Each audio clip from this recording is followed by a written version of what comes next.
श्री स्वामी समर्थ मंडळी, रामकृष्ण हरी, श्री गुरुदेव दत्त. पितृपक्ष सुरू आहे मैत्रिणींनो. आणि पितृपक्षात ज्या आपण सेवा करतो त्या जर आपण मनोभावे आणि अचूकप्रमाणे जर केल्या आणि अचूक पद्धतीने जर केल्या तर त्या खूप आपल्या फलदायी होतात. आणि आपल्याला पितृपक्षात ज्या ज्या सेवा केलेल्या असतात त्याचंसुद्धा फळप्राप्ती होते. आणि पितृपक्षात आपल्याला पितरांचा आशीर्वाद भरभरून मिळतो. जे गेलेले पितृ असतात, जे आपले खूप पूर्वज पण असतात, त्यांच्यामुळे सुद्धा आपल्या आयुष्यात खूप त्रास उत्पन्न होतात, म्हणजे अनुभवतो. आणि आपल्याला खूप त्रास असं जाणवतो. कारण की आपल्या घरात लग्न जुळत नाही, मुलाबाळांवर आजारपण येतात, अभ्यासात प्रगती होत नाही, जिथं कुठं व्यवसाय असेल तिथं आपल्याला पुढे जाण्याचा मार्ग सापडत नाही, घरात सदैव कटकटी असतात, भानगडी असतात. यापासून आपल्याला लवकरात लवकर सुटका मिळावी आणि पितृंचा आपल्याला भरभरून आशीर्वाद मिळावा. खूप जुना आणि खूप प्राचीन असा उपाय मी आज सांगणार आहे तुम्हाला. तर तुम्ही मनोभावे आणि श्रद्धेने करा. तुम्ही जर 15 दिवस केला किंवा तुम्ही ज्या दिवशी तुमच्या घरात पितृपक्षाचा जो व्यक्ती वारलेला असेल त्या दिवशी जरी केला तरी हा उपाय खूप अत्यंत शुभ आणि पवित्र उपाय आहे. तर तुम्हाला नागलीचं पीठ घ्यायचं. बघा, नाचणीचं पीठ मिळतं. खूप जुना हा उपाय आहे.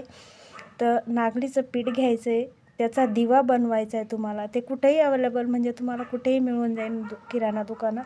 त्याचा दिवा बनवायचा आहे. 4 वातीचा दिवा बनवायचा आहे. 4 वाती त्यात टाकायच्या आहे. लाल कलरच्या वाती आपल्याला त्यात टाकायच्या आहेत. जो कलावा मिळतो ना, तो कलावा दुकानातून आणून त्याच्या 4 वाती करायच्या. शुद्ध गाईच्या तुपाचा दिवा तुम्हाला लावायचा. त्याच्यात किंचित असे काळे तीळ टाकायचे आणि त्याच्यामध्ये तुम्हाला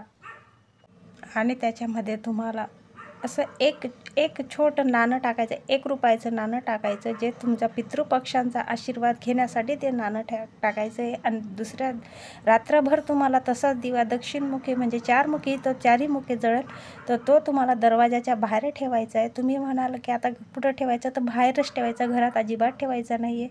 बाहेर ठेवा आणि मनोभावे पितरांना तुम्ही आव्हान करा. आमच्या ज्या कुंडलीत दोष असतील पितृदेवतांना, आम्हाला तुम्ही चांगला आशीर्वाद द्या. आणि आमच्याकडून काही गुन्हे झाले असतील, चुका झाल्या असतील, तर त्या सगळ्या पोटात घालून खूप भरभरून आशीर्वाद द्या, असं तुम्हाला त्यांना विनंती करायची आहे, नमस्कार करायचा आहे. आणि रात्रभर तो दिवा तसाच तुम्हाला सोडून द्यायचा आहे.